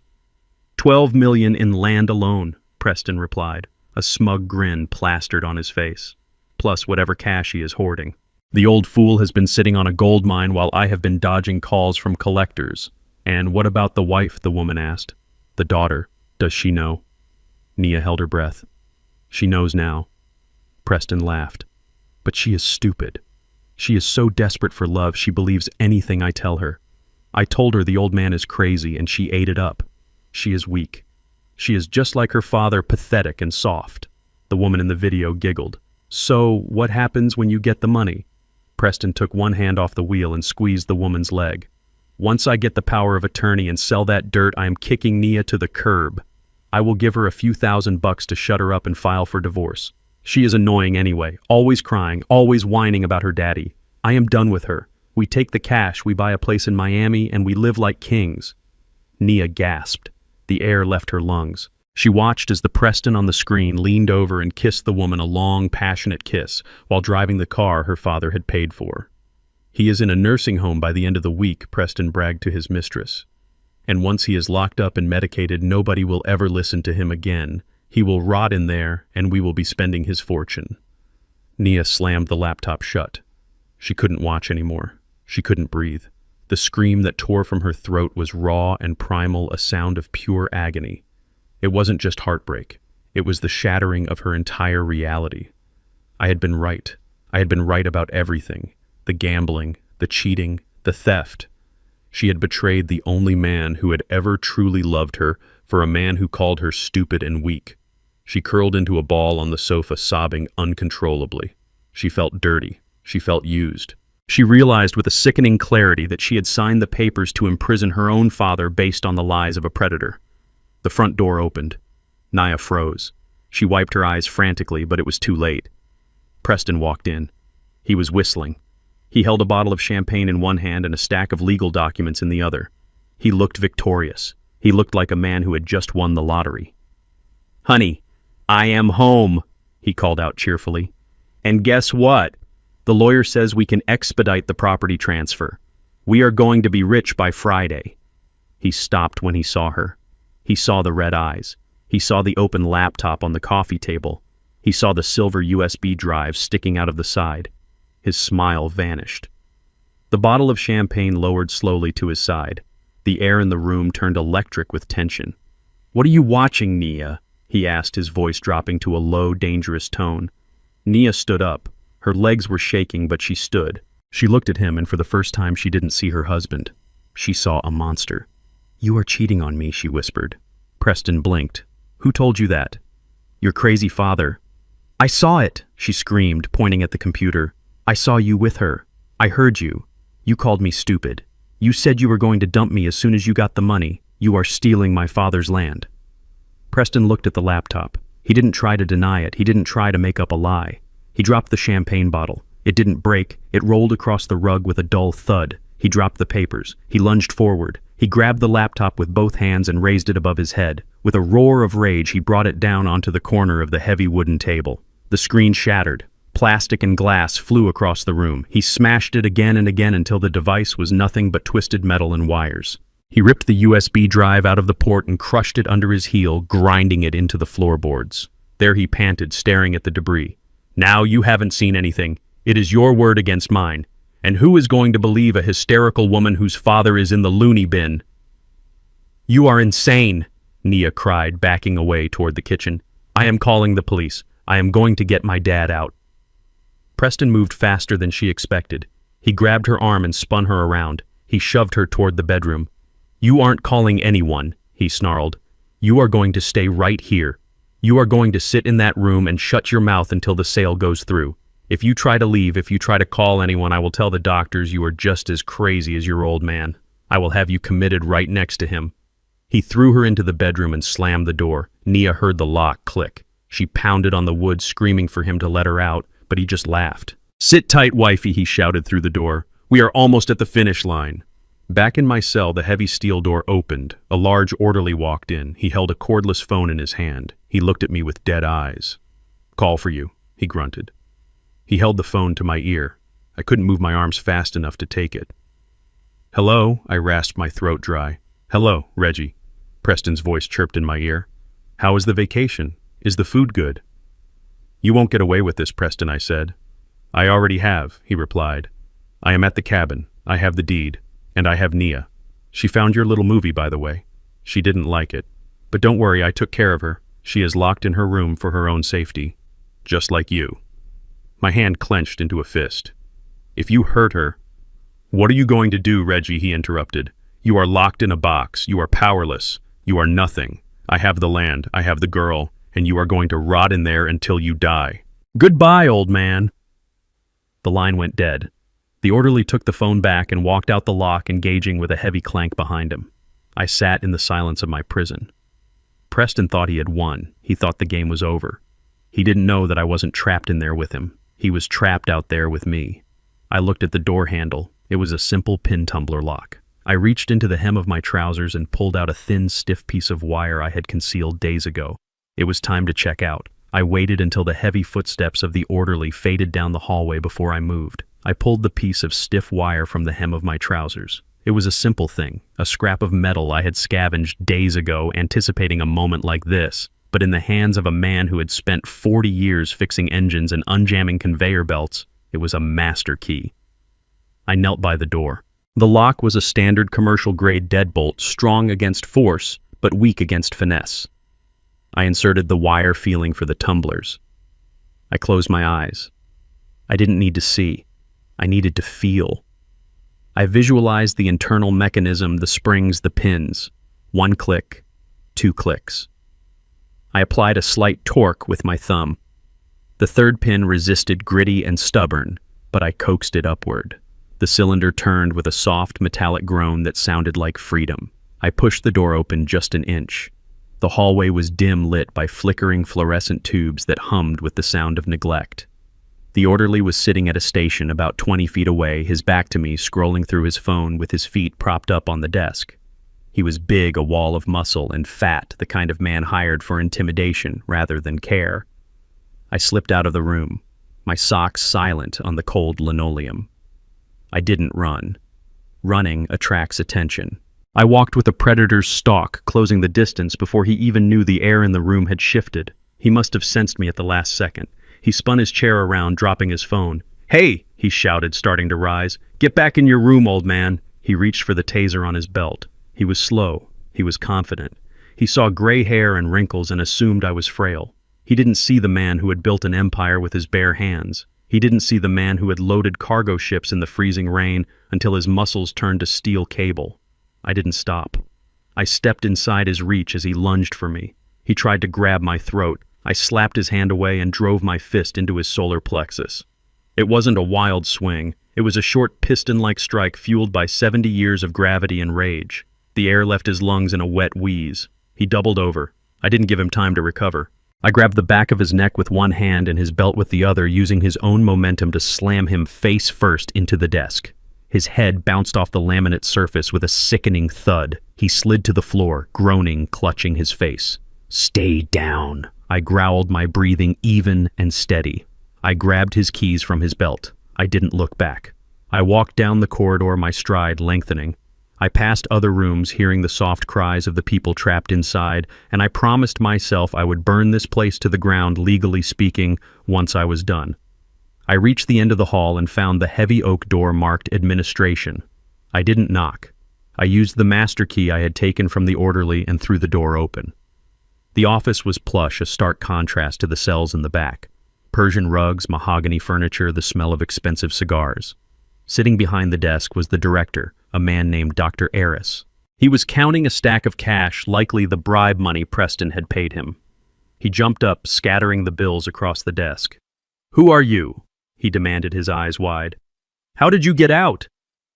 "Security." I slammed the door shut behind me and locked it. "Sit down," I commanded. Dr. Eris looked at the phone on his desk. "Don't even think about it," I said, walking toward him. "By the time you dial, I will be across this desk. And unlike your orderly, I won't be gentle." He sat back down, his face pale. "Look, Mr. King, we can work this out. Your son, he paid for a premium package. We are just following protocol." My son didn't pay for anything, I said, leaning over the desk. He paid you with stolen money. But that is not your biggest problem right now. Your biggest problem is that you didn't do your due diligence. You didn't check who I was. I know who you are, Eris stammered. You are Reginald King, a retired mechanic with dementia. I reached into my pocket and pulled out my old brick phone. I placed it on the desk next to his pile of dirty money. Look at the wall behind you, I said. Eris turned. On the wall, amidst various diplomas and awards, was a large bronze plaque commemorating the founding donors of the facility. Read the top name I ordered. Eris squinted. The Beatrice King Foundation. Beatrice King was my wife, I said, my voice dropping to a whisper that filled the room. This facility exists because I wrote a check for $3 million 10 years ago to care for the elderly with dignity. I own the land this building sits on. I sit on the board of the trust that pays your salary. Eris turned back to me. His mouth opened and closed, but no sound came out. The blood drained from his face so fast he looked like a corpse. He looked at my old suit, then at my face, and the realization hit him like a freight train. He had imprisoned his own boss. He had taken a bribe to torture the man who owned the building. "Oh my God," he whispered. "Mr. King." "Sir." "I didn't know. The paperwork said—" "The paperwork was forged," I snapped. "And you are finished. You are going to prison, doctor, for kidnapping, for fraud, for elder abuse, and I am going to personally ensure you never practice medicine again." I picked up his desk phone. I dialed a number I knew by heart. "Ms. Steinberg," I said when the line clicked open.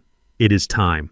Execute the protocol and call the sheriff. I am at the nursing home." I looked at Eris. He was shaking, tears forming in his eyes. "Sir, please," he begged.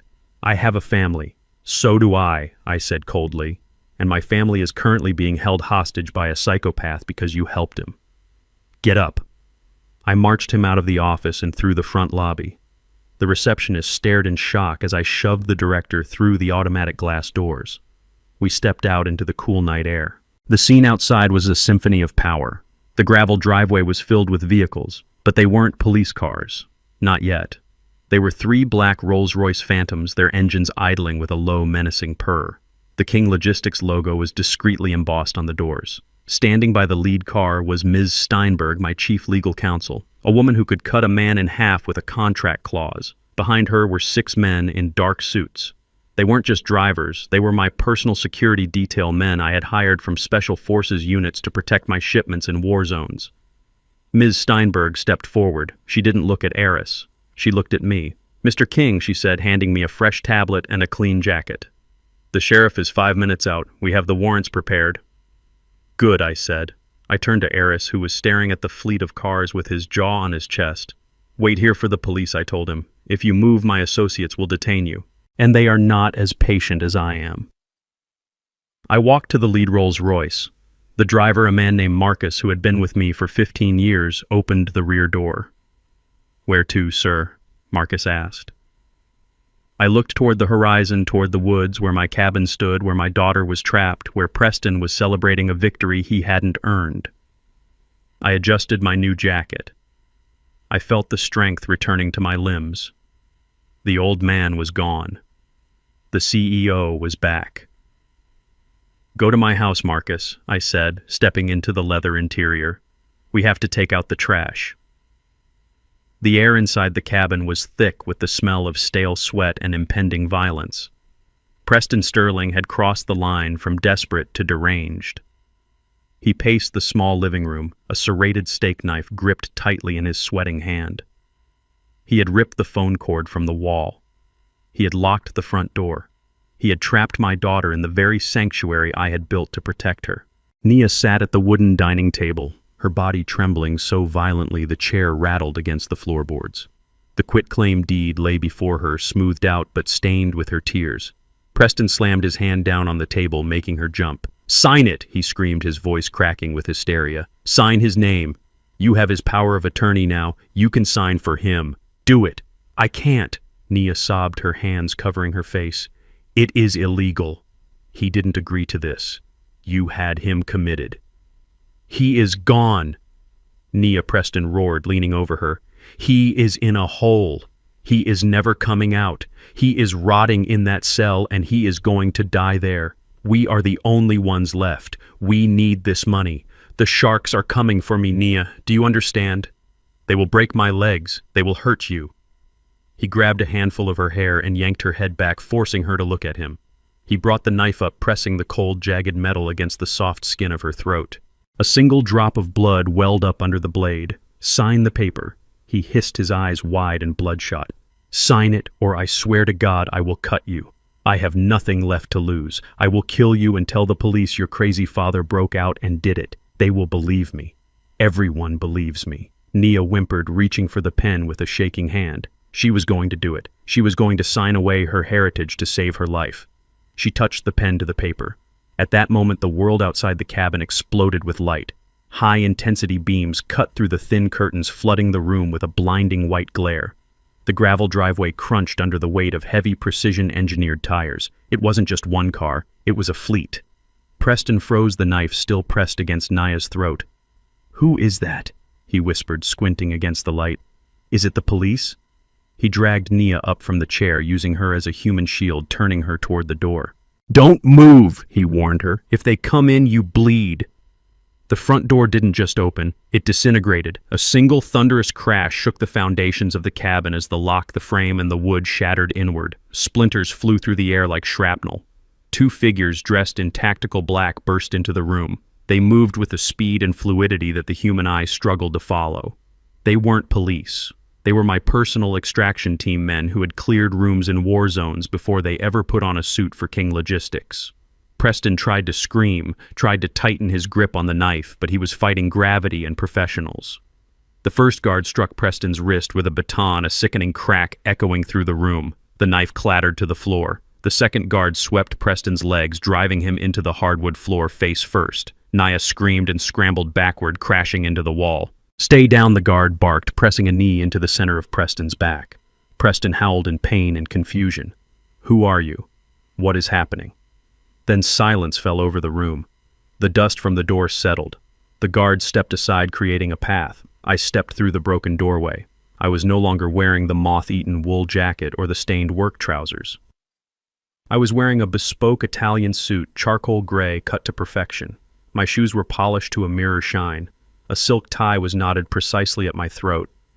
I didn't walk with the stoop of an old man. I walked with the upright, imposing posture of a man who commands armies. I held a gold-handled cane not for support, but as a symbol of authority. I stepped into the light of the living room. I looked at the broken vase. I looked at my terrified daughter. I looked at the man pinned to the floor, like a cockroach. "Hello, Preston," I said. My voice was calm, deep, and resonated with absolute power. Preston twisted his head, trying to see me. His eyes widened until they were almost perfectly round. He blinked, trying to reconcile the image of the ragged old man he had thrown into a van with the Titan standing before him. "Reggie," he gasped. "How? You were in the home. You are broke." I walked over to him. The sound of my expensive shoes on the wood was sharp and distinct.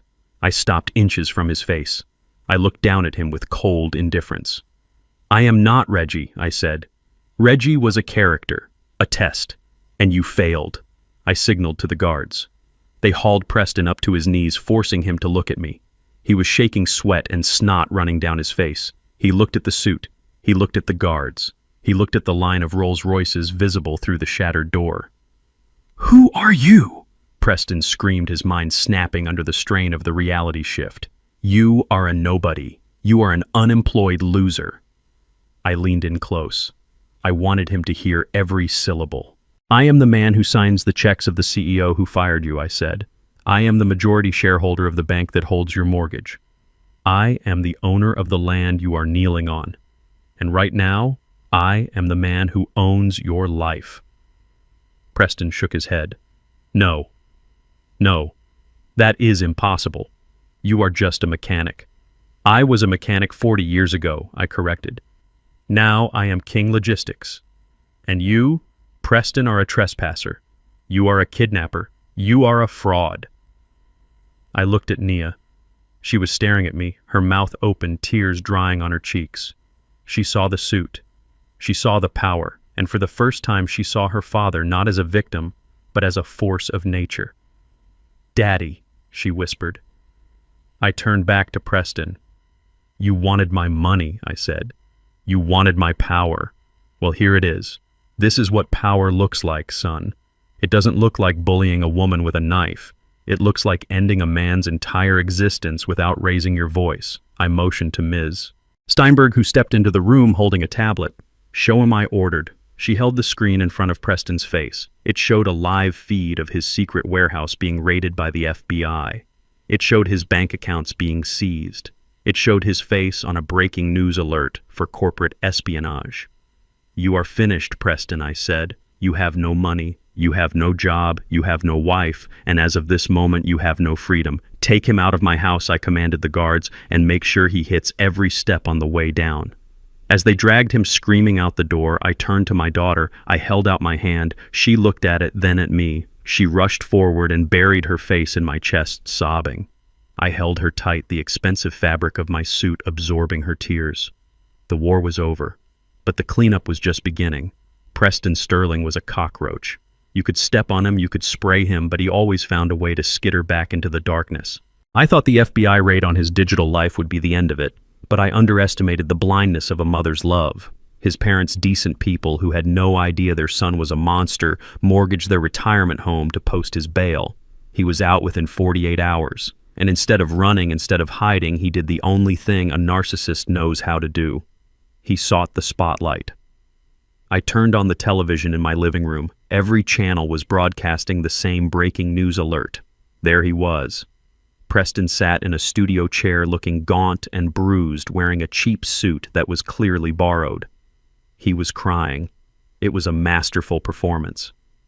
My father-in-law is not who he says he is. Preston sobbed to the interviewer, a woman known for her sympathy pieces. He claims to be a businessman, but he is a criminal mastermind. He has connections to the underworld. He kidnapped my wife. He is holding her hostage in that cabin right now. Those men in black suits aren't security. They are his hit squad. The interviewer leaned in her face, a mask of concern. And the charges against you, Preston, the corporate espionage. Fabricated, Preston insisted, wiping a tear. He hacked my computer. He planted the evidence. He has billions of dollars. He can buy the police. He can buy the judges. I am just a regular guy who tried to protect his wife, and now he is trying to destroy me. Please, if anyone is listening, save Nia. Save my wife. The public ate it up. Social media exploded. Within an hour, there were hashtags trending. Justice for Preston. Free Nia. A crowd began to gather at the gate of my property. They held signs. They shouted threats. They called me a monster.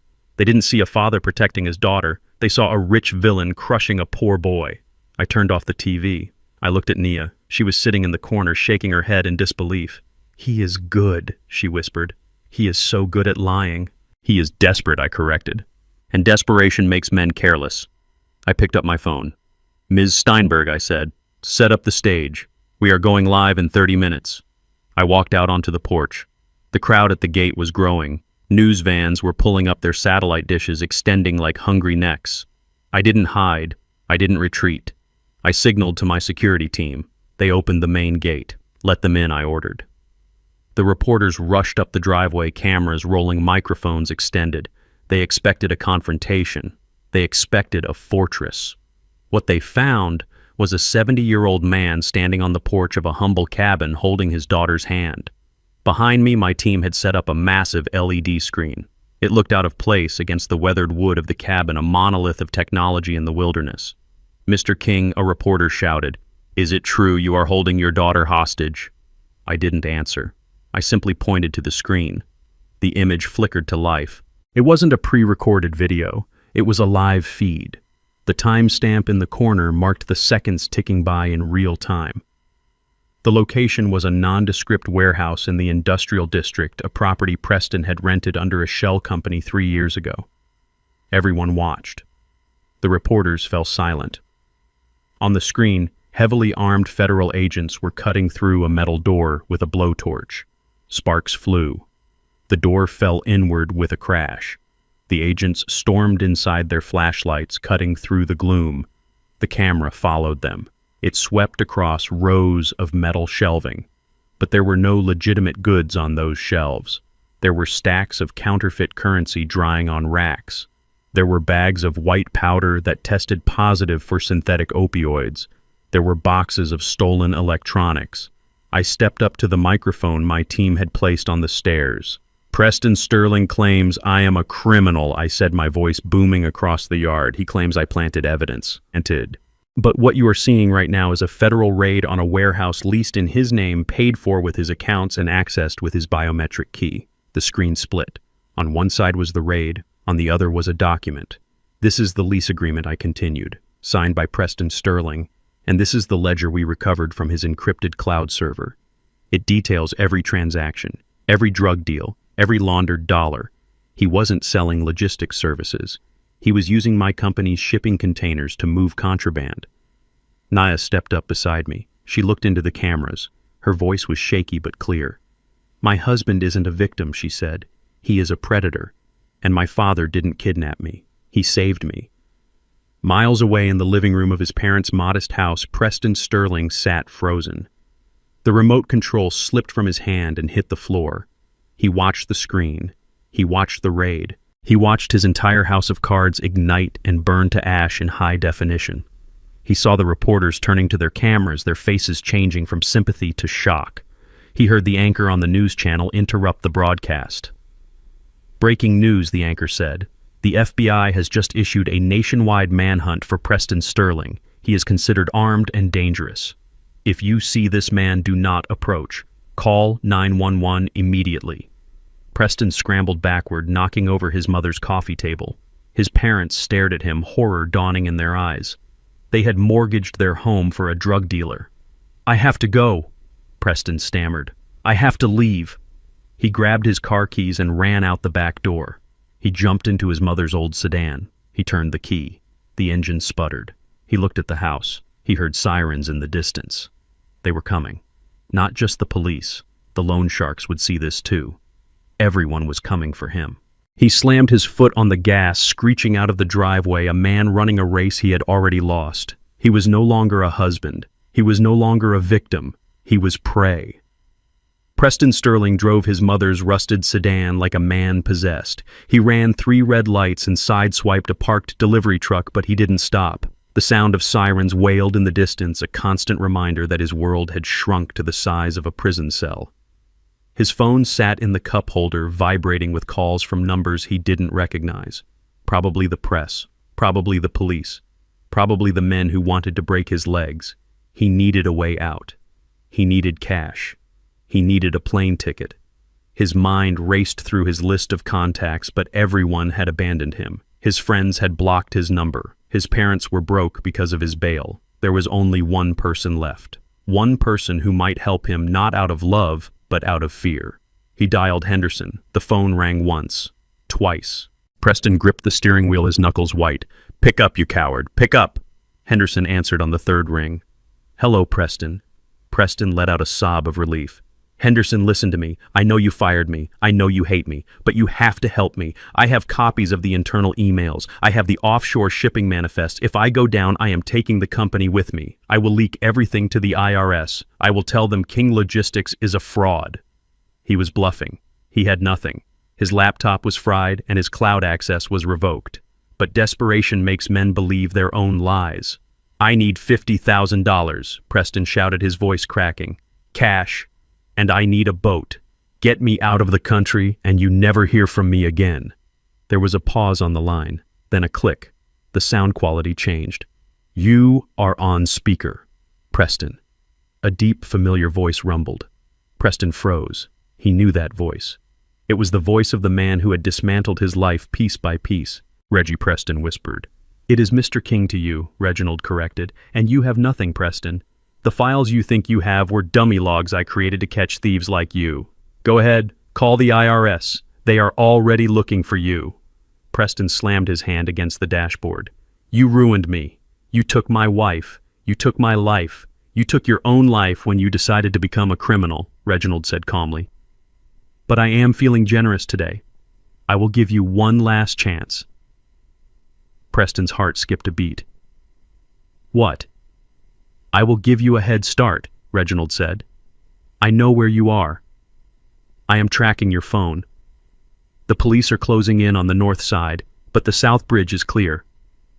Preston looked at the GPS. He was 10 minutes from the South Bridge. If you can make it to the old shipyard in 5 minutes, there is a container ship leaving for Panama, Reginald said. I have a contact there. If you are on that dock in 5 minutes, you might just disappear. Why would you help me? Preston asked, suspicious but desperate. Because I want you gone, Reginald replied. I want you far away from my daughter. 5 minutes, Preston. The clock starts now. The line went dead. Preston didn't think. He didn't question why his nemesis would offer him a lifeline. He just floored the gas pedal. The old sedan groaned in protest but surged forward. He wove through traffic, cutting off cars driving on the shoulder. He saw the shipyard in the distance, the cranes rising like steel giants against the night sky. He checked the time. 3 minutes. He could make it. He was going to escape. He was going to survive, and one day, he would come back for revenge. He crashed through the chain-link gate of the shipyard, tires screeching on the pavement. He drifted around a stack of shipping containers and screeched to a halt at the designated dock. He jumped out of the car, his eyes scanning the water for the ship. There was no ship. The dock was empty. The water was black and still. There was no captain waiting to whisk him away to a tropical paradise. There was only the cold wind coming off the harbor and the smell of salt and rust. Preston spun around, realizing too late that he had been led into a trap. But it wasn't the police. It wasn't Reginald. Parked in the shadows of a container stack was a matte black luxury sedan. The headlights flicked on, blinding Preston. 2 men stepped out. They weren't wearing uniforms. They wore expensive leather jackets and moved with the casual confidence of violence. One of them was holding a baseball bat. Preston knew them. He knew them from the back rooms of the casinos. They were the collection agents for the loan sharks he owed $200,000 to. Well, well, well, the man with the bat said, smiling. Look who decided to show up. We got a tip you might be coming here. Preston backed away, his hands raising in surrender. No. No, please, I can pay. I just need time. You are out of time, Preston, the man said, slapping the bat against his palm. You have been dodging us for months, and now we see on the news you are trying to leave town. That is bad for business. Reggie set me up, Preston screamed. He sent me here. The man shrugged. We don't know who Reggie is. We just got an anonymous text with a location, and here you are. Preston turned to run, but he was slow and tired. The second man tackled him before he could reach the car. He hit the concrete hard, the breath leaving his lungs. He rolled over, trying to crawl away, but the man with the bat was already standing over him. This is going to hurt, the man said simply. The first blow broke his kneecap. Preston screamed a sound that echoed across the empty shipyard. The second blow took the air from his ribs. He curled into a ball, trying to protect his head, sobbing, begging for mercy. But there was no mercy in the underworld. He had borrowed money he couldn't pay, and now he was paying with his flesh. He didn't know how long it lasted. It felt like hours. It was probably only minutes. He lay in a pool of his own blood, his body broken, his expensive dreams reduced to a pulp. He looked up at the sky, his vision blurring. He thought he was going to die. Then he saw the flashing lights. Red and blue strobes bounced off the shipping containers. Sirens wailed, drawing closer. The thugs heard them too. They looked at each other. Cops, the man with the bat said. Let us go. They dropped the bat and ran, disappearing into the shadows of the shipyard. They left Preston lying on the cold concrete, broken and alone.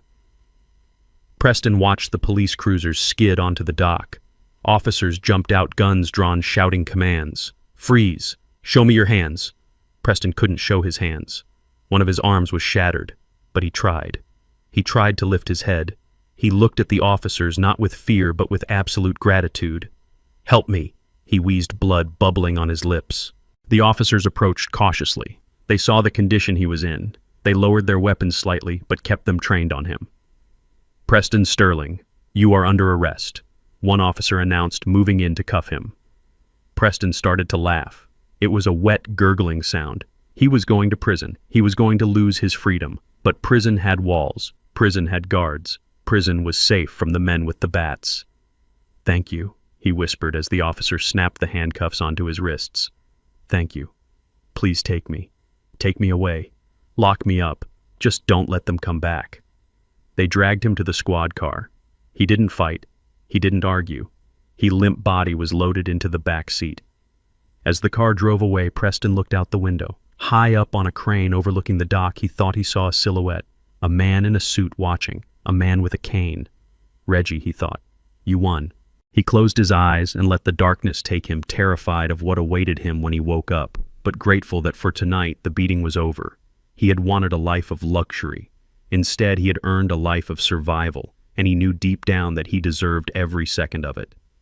The smell of antiseptic in the private hospital room was sharp and cold, a stark contrast to the warmth of the summer afternoon outside the window. Nia lay in the bed, looking small and fragile against the white sheets. Her face was pale, her eyes swollen shut from days of crying.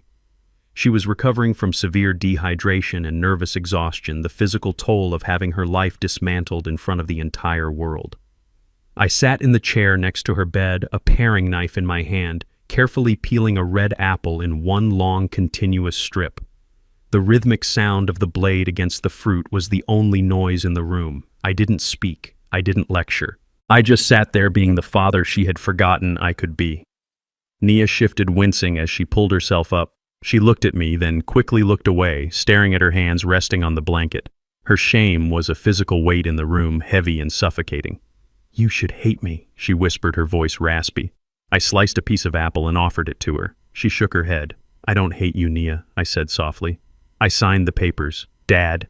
She choked out, tears leaking from her eyes. "I signed the papers to lock you away. I let them drag you out of your own home. I chose him. I chose a monster because he bought me nice things and told me I was pretty. I am so stupid. I am so sorry." She covered her face with her hands, her body shaking with sobs.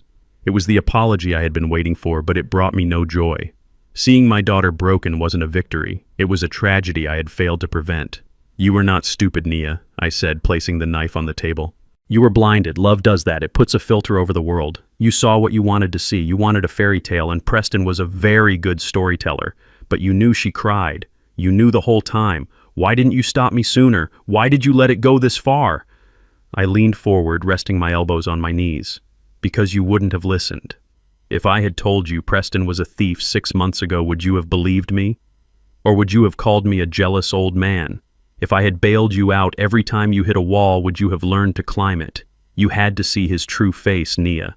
And unfortunately, monsters only show their true faces when they think they have won." Nia looked at me, her eyes searching mine for an answer to the question that had been haunting her since the wedding. "Why did you hide it, Dad?" she asked. "The money? The company? Why did you live like that? If I had known you were a billionaire, none of this would have happened."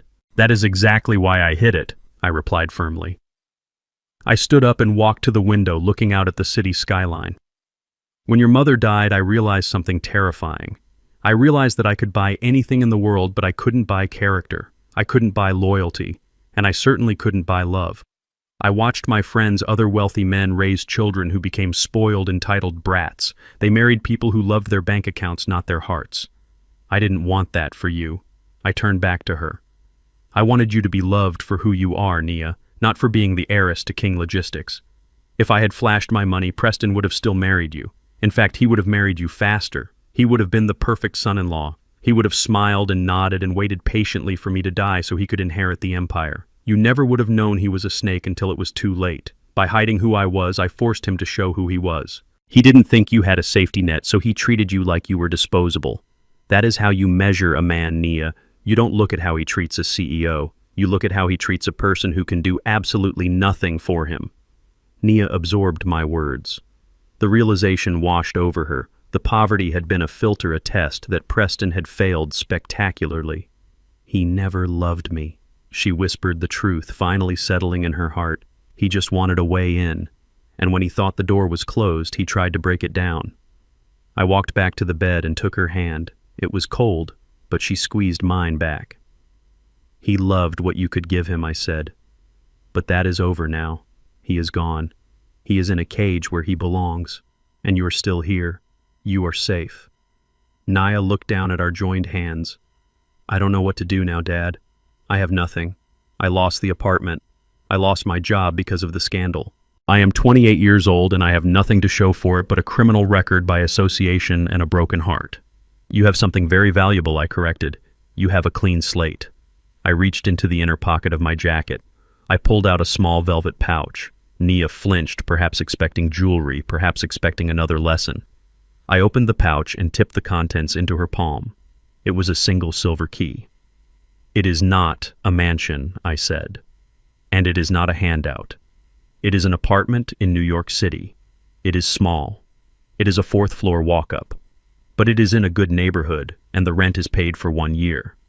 Nia looked at the key, confusion wrinkling her brow. You are sending me away. I am sending you to find yourself, I said. In this town, you will always be the girl who married the con artist. You will always be the billionaire's daughter. In New York, you are just Nia. No one knows you. No one cares about your father. I reached into my pocket again and pulled out a business card. This is the number of a friend of mine who runs a non-profit art gallery in Brooklyn. I know you always loved painting before Preston told you it was a waste of time. She has an opening for an assistant. It pays minimum wage. You will have to budget. You will have to take the subway. You will have to work hard. But it will be your work. Your life. Nia closed her hand around the key. She looked at me, tears welling up again, but this time they were tears of relief. You aren't going to give me millions, she asked, a small, sad smile touching her lips. I smiled back. I will give you the same thing I gave Preston. Independence. But unlike him, I think you know what to do with it. The money will be there, Nia, when I am gone or when you have proven you don't need it. Until then, go live. Go make mistakes that are your own. Go find a man who loves you when you are broke. She pulled me into a hug, burying her face in my shoulder. Thank you, Daddy. Thank you for saving me. I kissed the top of her head. I didn't save you, Nia. I just opened the cage. You have to fly. I left her there, clutching the key to her future. I walked out of the hospital feeling lighter than I had in years. My daughter was safe. She was hurt, yes, but she was free. The hard part was over. Now there was only one thing left to do. One final loose end to tie up before I could truly retire again. I walked to the waiting Rolls-Royce. Take me to the state penitentiary, Marcus, I said. I have a visitation appointment. The heavy steel door of the maximum security visitation room slid shut behind me with a finality that echoed in my bones. It had been exactly 1 year since the night at the hotel, 365 days since Preston Sterling had tried to destroy my life. The air inside the prison smelled of industrial cleaner and despair, a scent that clung to the clothes of everyone who entered. I sat on the hard plastic stool on the free side of the plexiglass barrier. I adjusted my cufflinks, the gold catching the harsh fluorescent light. I waited. When the guards brought him in, I almost didn't recognize him. The man who shuffled toward the glass wasn't the arrogant, chest-puffing executive in a white tuxedo. He was a ghost. His head was shaved, revealing a scalp scarred from fights he had undoubtedly lost. His skin was sallow, the color of old parchment, and he had lost at least 30 pounds. The orange jumpsuit hung off his frame like a sack. He sat down slowly, wincing as if his body was a map of bruises. He didn't look at me at first. He looked at his hands, which were calloused and shaking. He picked up the black receiver. I did the same. "Hello, Preston," I said. He looked up then. His eyes were dull, stripped of the fire that had once fueled his greed. But when he saw my suit, the bespoke tailoring, the watch on my wrist, a spark of the old hatred flickered to life. "You came," he rasped, his voice rough from disuse. "I told you I would," I replied. He let out a dry, hacking laugh. "You came to gloat. You came to see the animal in the cage. Does it make you feel big, Reggie? Does it make you feel like a man to see me like this?" I looked at him with no emotion. I didn't feel big. I didn't feel small. I felt nothing. He was just a ledger entry that had been closed out, a bad investment written off. "I didn't come to gloat, Preston," I said quietly. "I came to see if you had learned anything." "Learned anything," he spat, leaning closer to the glass. "I learned that rich people can buy their way out of anything. I learned that the system is rigged. You set me up. You baited me. You set yourself up," I corrected. "You dug the hole, Preston. I just handed you the shovel. You had a good job. You had a beautiful wife who loved you. You had a future. But it wasn't enough. You wanted what I had without earning it." He slammed his hand against the partition. It made a dull thud. "I deserved it," he hissed. "I worked hard. I was the best salesman you had, and you were hoarding millions in the dirt. Speaking of dirt, tell me, Reggie, how is the land? Did you sell it? Did you get your 12 million? Are you enjoying spending my money?" I leaned back, crossing my legs. This was the moment. This was the final nail. "I didn't sell the land, Preston." He blinked, confused. "What?" "I didn't sell it," I repeated, "and I didn't keep it." His brow furrowed. "Then what did you do with it?" It is prime real estate. You said it yourself. I donated it, I said. Preston went still. He stopped breathing. Donated it. Every acre, I continued. I transferred the deed 6 months ago. The cabin was demolished last week. Construction has already started. Construction on what he whispered, a look of horror dawning on his face. The Beatrice King Home for Children, I said. It will be the largest orphanage and foster care support center in the state. It will house 200 children who have nowhere else to go. It will give them education, food, and a chance at a life you tried to throw away. No, Preston gasped. No. You threw away $12 million on orphans. You are lying. You are lying to hurt me. I reached into my jacket pocket and held up a folded piece of paper against the glass. It was a photocopy of the dedication plaque. Read it, Preston. He squinted. His eyes scanned the text. Dedicated to the memory of Beatrice King. Land donated by Reginald King. Valued at $12.5 million. He dropped the phone. It swung by its metal cord, banging against the wall. He stared at me, his mouth open in a silent scream of agony. To a man like Preston, losing money was bad. But knowing that money had been given away, burned on charity, wasted on people who couldn't pay it back, that was torture. It broke his brain. He couldn't comprehend a world where character mattered more than cash. He scrambled to pick up the phone, his hands shaking violently. "You are crazy," he screamed into the receiver. "You are insane. That money could have saved me. That money could have bought me a new life. You gave it to trash." "Those children are not trash," I said, my voice turning hard. "They are the future. You are the trash, Preston. You are the waste. You thought money would save you. You thought if you had enough zeros in your bank account you would be a king. But you forgot the most important rule of business and of life." I leaned in, my eyes locking with his terrified stare. "Your net worth is not your self-worth. You are in here because you are morally bankrupt, and no amount of money can bail you out of that." I hung up the phone. Preston started screaming. He slammed his fists against the glass. He cursed me. He cursed Nia. He cursed the world. The guards moved in, grabbing him by the shoulders. They dragged him away, his heels dragging on the floor, his screams fading as they hauled him back to his cell. I watched him go. I didn't smile. I didn't frown. I simply stood up, buttoned my jacket, and turned my back on the man who had tried to break my family. He was gone. He was a memory. I walked out of the visitation room and through the series of checkpoints. The heavy metal doors buzzed and clicked open one by one, releasing me back into the world. I stepped out of the prison entrance and into the blinding afternoon sun. The air tasted sweet. It tasted clean. Waiting at the curb was the black Rolls Royce. Henderson was standing by the rear door checking his watch. He looked up as I approached, a small smile playing on his lips. "How was the meeting?" Sir Henderson asked, opening the door for me. "Productive," I said. "The account is closed," Henderson nodded. "Good.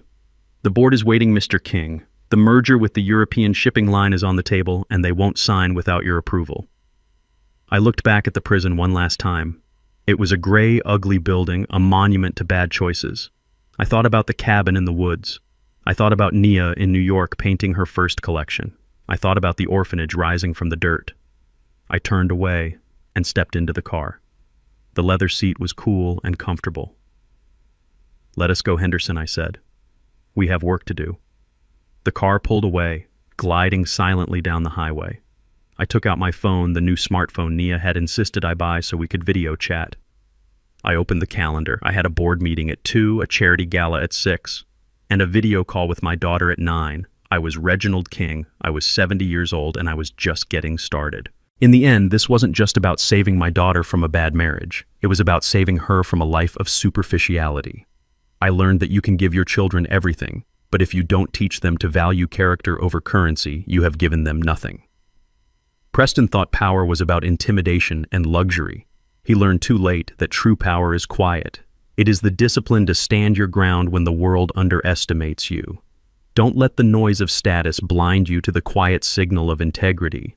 Money comes and goes, but your name is the only thing that stays with you until the end. Keep it clean. If you agree that respect must be earned and not bought, hit that like button and subscribe to join our community of truth seekers.